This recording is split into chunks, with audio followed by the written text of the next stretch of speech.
Correcteur News TV, Awande correction, il y a la news tout. Awande, on assure quoi. Suivez Correcteur News TV. Correcteur News TV, abonnez-vous massivement. Correcteur News TV, abonnez-vous massivement. Jorvi Mwanda Moto Mobimbaye yo. Voilà, on a s'abonner massivement. Batoto balinganga. Bo s'abonner, bo za décité. Comme dans l'actualité, Seigneur Loué Bateli sous audience publique, il y a policier Oyo Abomaka Motar pour le lundi 28 octobre 2019 Kuna na avenue Kabinda na croisement Kasavubu na commune ya Kinshasa. Audience c'est Salama Kibongo Lelo na place triomphale. Bolanda bon reportage signé Vital Mabiala.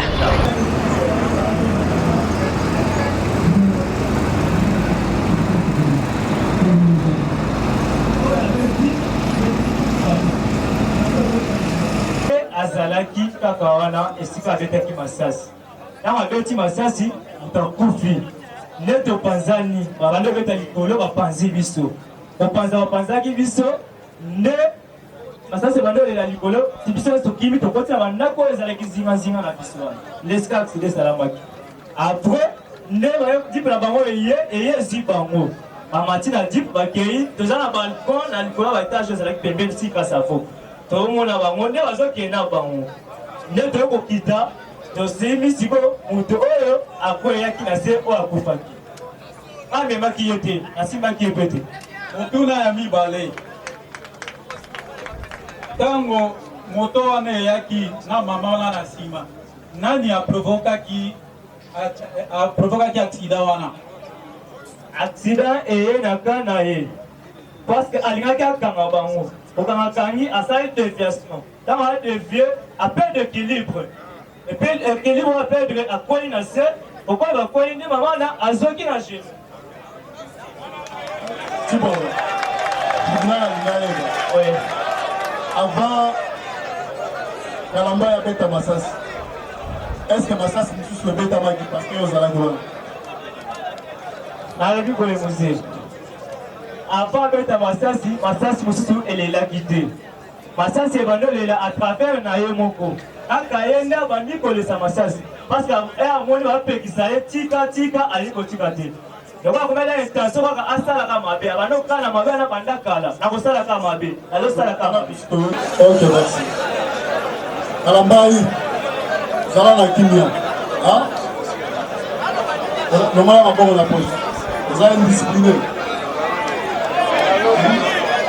Pose à l'attitude militaire, vous avez soldat, vous avez dans la poche, vous avez un tribunal. Vous avez la rôle suspecte, vous avez le slogan alors. Vous avez des questions à poser pour enseigner.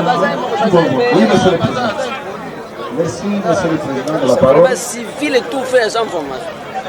Azalaki musika na été. Na ye ti pembe na ye la simbe na loboko na simbe ka boy na bino mon cher tika et na yo ki lingala na ye ke prononciation atiluba na comprendre o gena azande na kasa ye na continue na monoko mboka na biso non tika to kende na ye na no hôpital tika abe koyoka et action na ye ezalaki kama pe bon tango ozoyebisa tika bozeka ndenge bozawana nazalaki ka poche na ye pembe na ye wana munduki nezao ezaka na loboko asimaka na loboko oyo abana na abeta asimaka na loboko oyo mobali asimaka yango boye position ndeni na soda te na oyo bate parce que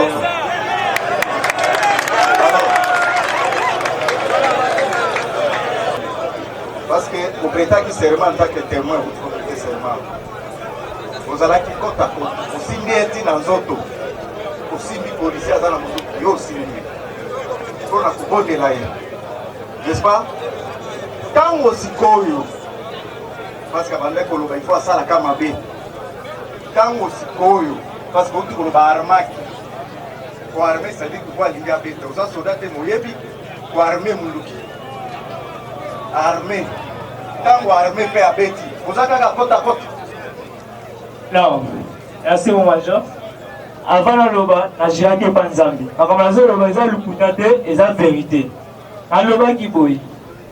Eriye azosala débat na moto wana. Ngai na ye asibi arme na ye na loboko ya mobali. Asibi yango boye nde basimba kana na nene.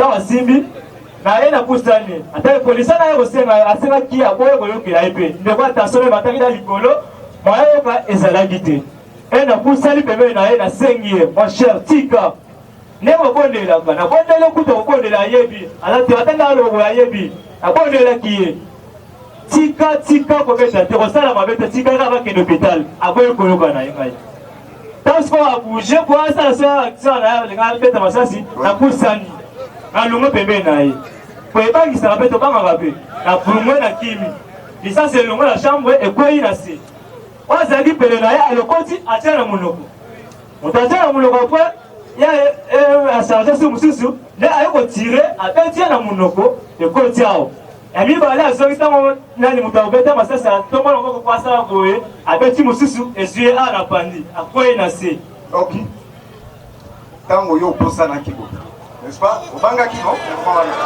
ntango obendalaki ozalaki a combien de mètres na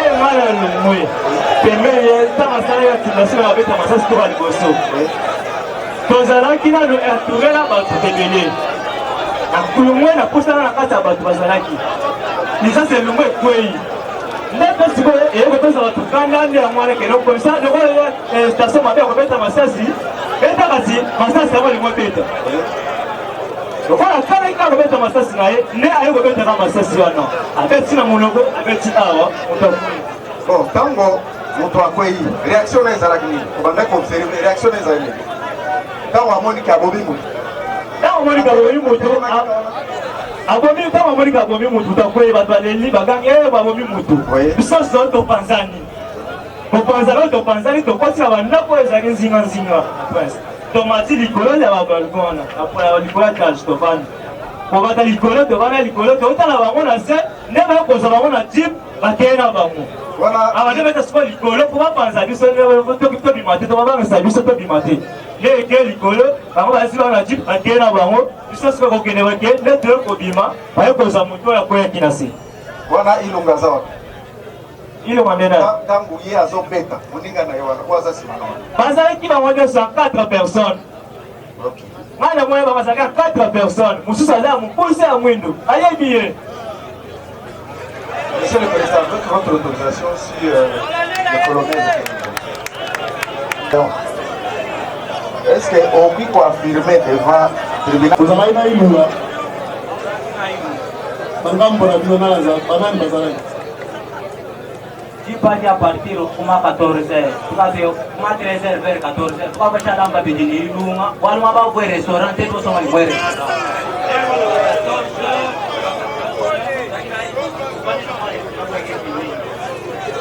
Kutuni banani yo batiaki na ngambo parce que commandant alobi bazotia ngambo okupimanyika bantu njila yonso 12 personnes bapimanyika kubangisha kuzandu tini kuishawo ache kumanyika kubateka tokundi manya mungu naenda kupoza chaki biso 12 personnes kubanda zandu tini obalaki ya fasi biso.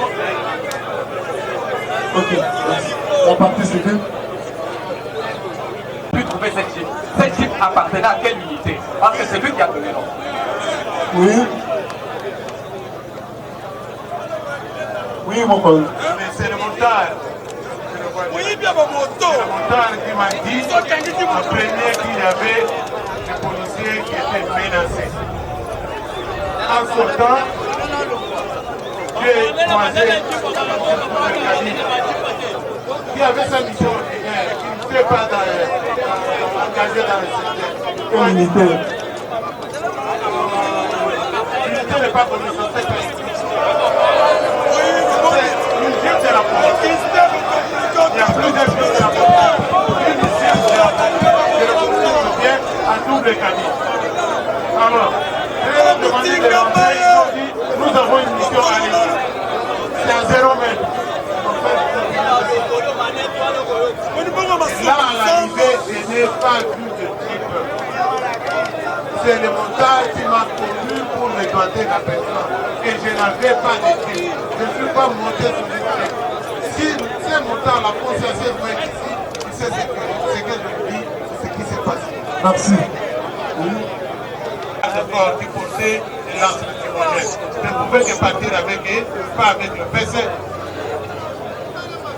Le tribunal rappelle au parti que nous sommes en procédure de flagrance.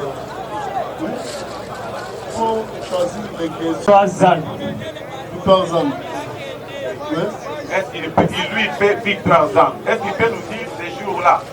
Il a fait Victoire Zan pour jeter notre emplacement.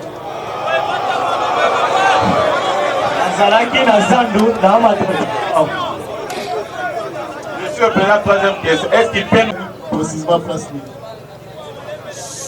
Et Banaki vers l'avenue Tchela, presque à Savo. Martin a dit avant qu'on m'a venu, quand une station à Somololo. Station à Boloboi. Katika tu as la venu Boloboka, Katika tu as.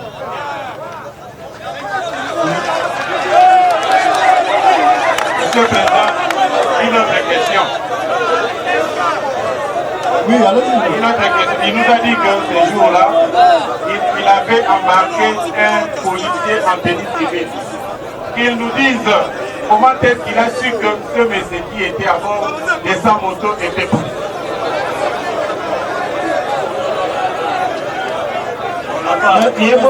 S'il vous plaît, nous vous rappelons qu'il faut aller par des questions essentielles pour permettre au tribunal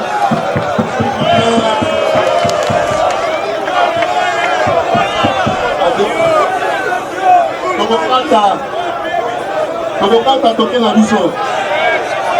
Nakotika makelele.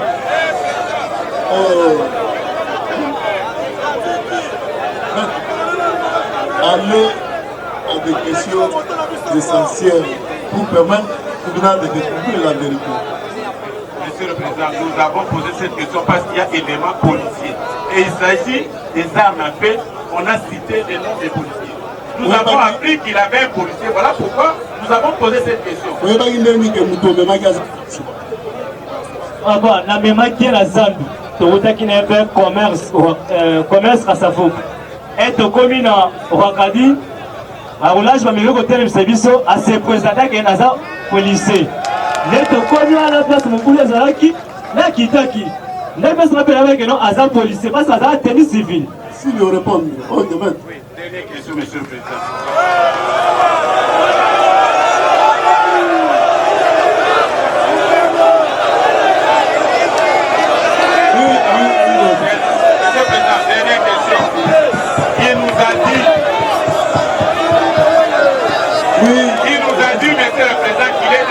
Sur place pour demander aux policiers de lâcher les motards. Ils nous disent à cet endroit pourquoi seulement lui qui va prendre l'initiative de parler aux policiers. Est-ce qu'il n'y avait pas d'autres personnes à cet endroit? On l'a mis. En répondre. Est-ce que et ça événement salamakiwana. Quand on monte tout mais salami. Moutrazaki na la moto abisema zelana. Attends ici moto. Donc vous savez que même à Kiti, à quel calme parce que vous avez fait moi et Bélé on va s'arrêter. Net de commis à Kiti la moto avant de tout là-bas, nini avant de vous expliquer. Net de qui se va que bon tika. Là tiki, il y a beaucoup tika. Il y a mon désolé et il y a qui goya wana. Na makamba bete masasi. Oh yo. Pardon? Yo posana yo kopekisa ba musu bazangi wana te. Exact, les autres pays qui sont. Ça dit comme oui, c'est pour ça qu'on n'a pas de pays qui sont au Tchakimia. Ça nous avons au Tchakimia, et on a aussi va transformer à Récha comme un peu à merci. Oui.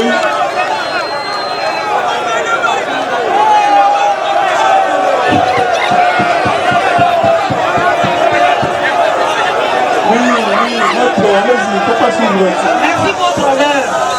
J'ai aimé la dernière phrase. J'ai vraiment aimé la dernière phrase. Popé Kisaka, Soki Bayo Kite, Félicie Moto. Le vaillant combattant a arrêté des gens. Une contravention routière.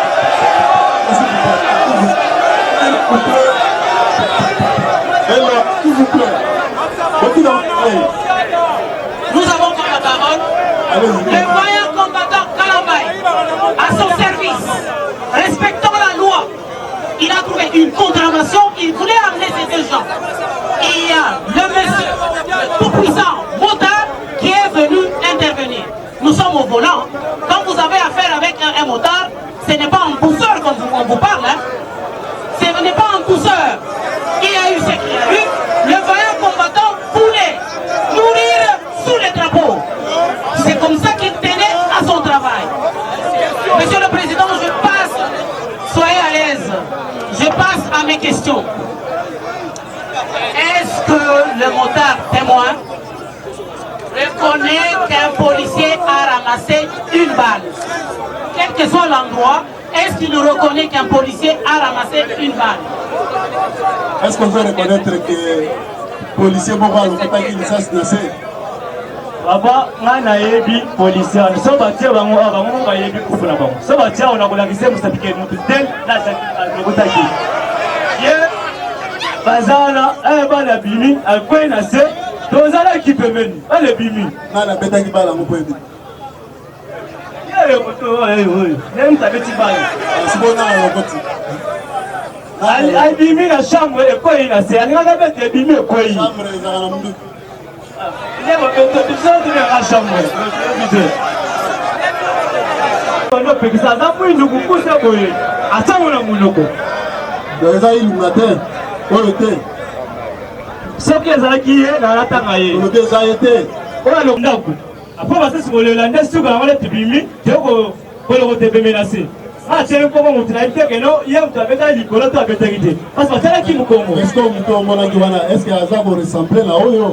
Bazalaki un groupe à 4 personnes. Pardon? Bazalaki un groupe à 4 personnes. Bazalaki un arme, parce que bataille.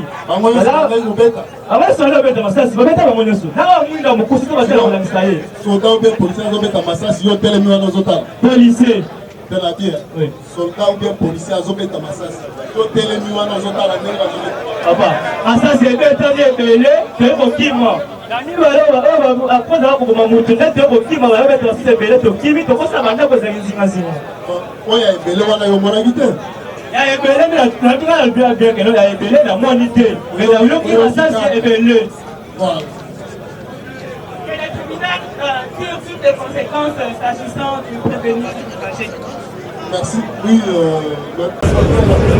que la République démocratique du Congo, qui a été atteinte par un exploit jugé dans votre office tribunal, c'est parce que cette République qui est les patrons, si nous pouvons le dire ainsi, direct, des deux policiers, les pauvres policiers qui comparaissent à l'audience de ces jours. La République nous payera les dommages et intérêts à $. Vous nous payerez ceci, monsieur le président. La République, $100 000 américains. Ce qui équivaut en francs congolais. Sera payé en francs congolais. Pour les préjudices incalculables. Je l'ai dit bien, incalculables. Pour se faire. Bon, impression eza amani nyonso bazo sala pona kolakisa na mboka na biso justice ezali ekomi état de droit ekomi moto abomi moto après 2 jours basambise par rapport tango tozaki na baya wana oyebi abomi kaka ndenge wana sikoyo tozotala makambo ngo ndenge ezokendela mais malgré ça passe pona biso po aza ndeko na biso petit na biso pona ngaza petit na ngai tobsalaka na ye mosala moko ndenge akufiwa na pasi na biso libota na ye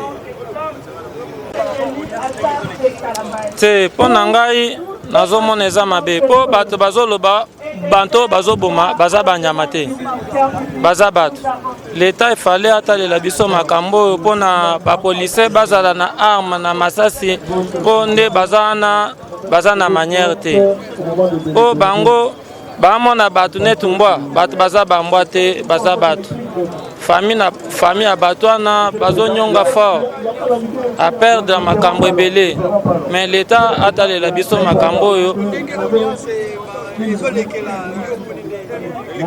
te ezoleka bien mais leta efale atya maboko lobi lelo tomona bango lisusu babima te mpo fale punition ezala. Donc tozali awa na likambo oyo ezwaki moninga na biso likama oyo etushaki biso mingi lokola tomoni l'État azwi mesure ya kotala place mbebe ezali na place mbebe ezalaki te ndenge audience mpe ezoleka tozomona audience ezoleka malamu kasi oyo tozali kosenga na leta ezali nini l'État azwa bato na ye en charge bango bazali komona ba chauffeur toyi koloba kaka ba motard te ba chauffeur nyonso en général bazali komona bango ba bilanga mpona minute oyo soki okeyi na la police balobaka ete est-ce que osi déjà oteki ba marchandise bazali koloba ezali nde ba moto na ba mituka oyo bakangaki donc soki okei na chaque bureau ya la police okokuta ba moto ya bato bakangi donc awa tokoma bikanga donc tozosenga na leta atala makambo oyo ce n'est pas que basali lelo ndenge basala boye mpona kogistere biso lobi ezongeli lisusu azwela bato na ye mesure ya kobatela peuple congolais malamu yango wana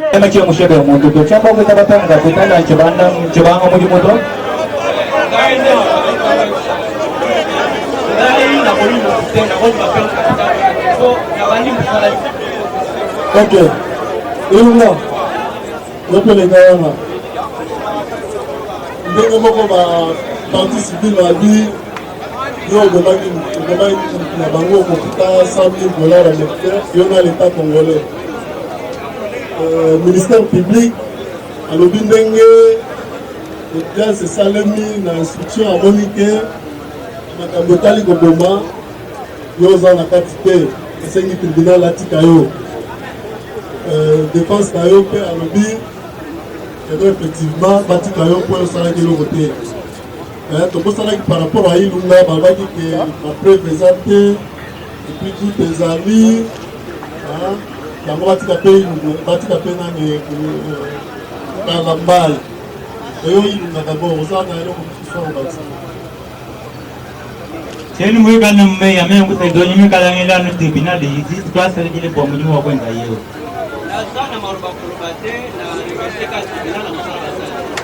ok après avoir accordé la contradictoirement procédure de flagrance à l'égard des prévenus Kalambai KMB Jean Bosco et Ilunga Bwamba Innocent, à la majorité des voix de ses membres et par scrutin secret, le ministère public entendu en ses réquisitions orales vit la Constitution de la République démocratique du Congo du 18 février 2006 telle que révisée en ses articles 149 alinéa 3 et 156.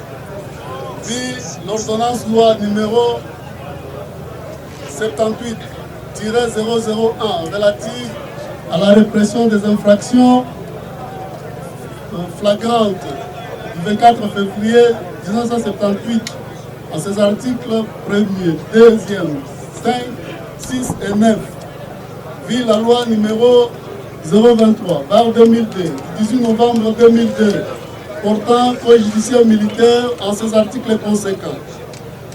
Vit le code de procédure pénale en ses articles 49 et 72.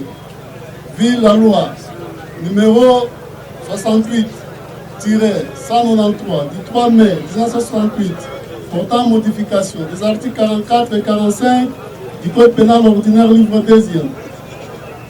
À la question de savoir si les prévenus Kalambai, KMB et Ilunga Bwamba sont coupables de l'infraction de meurtre mise à leur charge, à la majorité de voix de ses membres par scrutin secret, le tribunal a répondu oui pour le prévenu Kalambai, KMB, non pour le prévenu Ilunga Bwamba.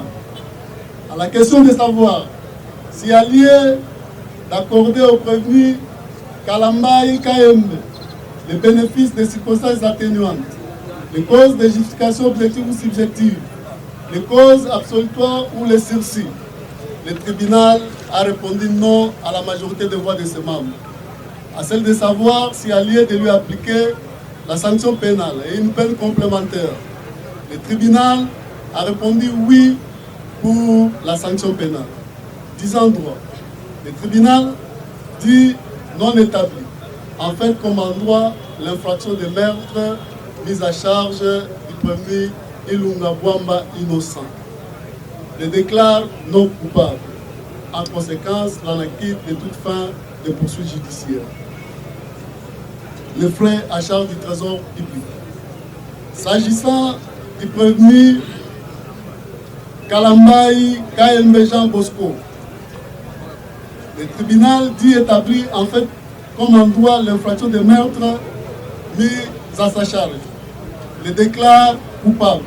En conséquence, le condamne à la peine de mort pour meurtre, le frais d'instance à charge du trésor public.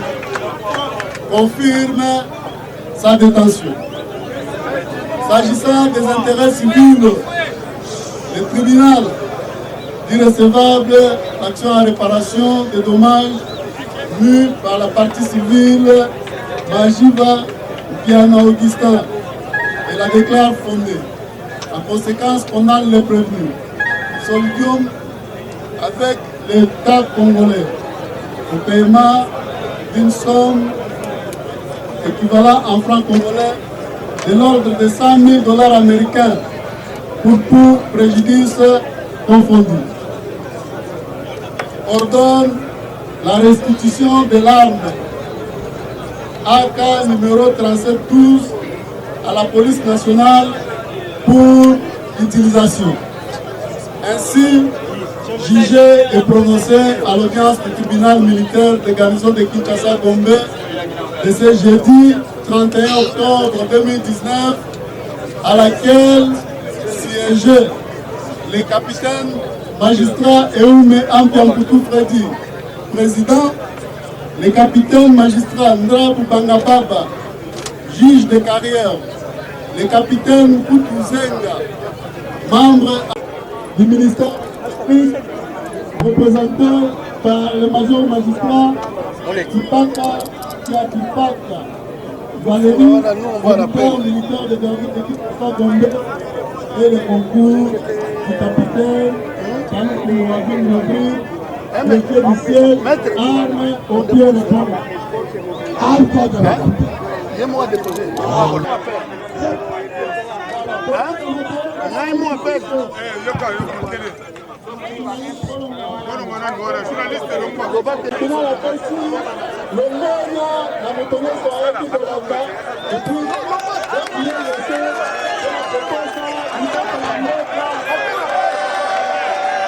soki tokei tokotiro kadingi bamama bazoteka wana yango nde tozolanda prince kasavu moya kolanda kuna eza musika na itaka prince kasavu na bokasa pester baza wana ebele moya eza te ya koleka wana mbote papa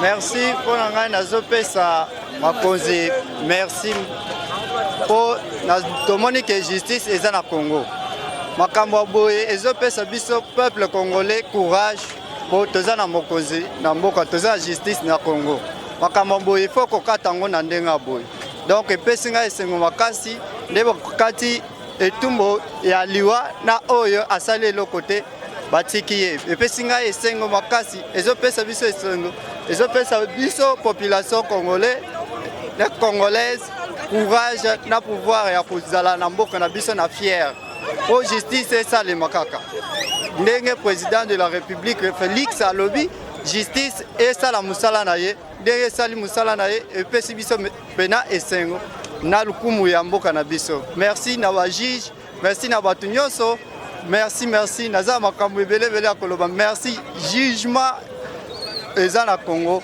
donc nasepeli makasi merci. Oui, nasepeli na audience.